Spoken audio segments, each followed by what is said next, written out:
Alam mo ba na ang SM Mall of Asia ay itinayo sa isang lumulubog na sementeryo sa ilalim ng dagat? Noong unang panahon, ang lugar na ito ay tahanan ng mga mangingisda sa Manila Bay. Pero si Henry Sy ay may malaking pangarap, gumawa ng pinakamalaking mall sa Asia sa gitna ng tubig. Ang proyektong ito ay nangangailangan ng 13 milyong cubic meters ng buhangin at lupa para gawing lupa ang dagat.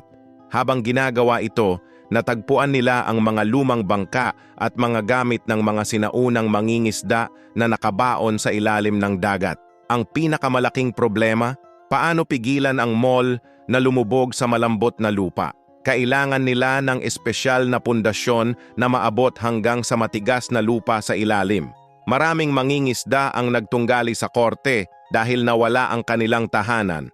Pero ngayon, ang dating underwater cemetery ay naging isa sa pinakasikat na mall sa buong mundo.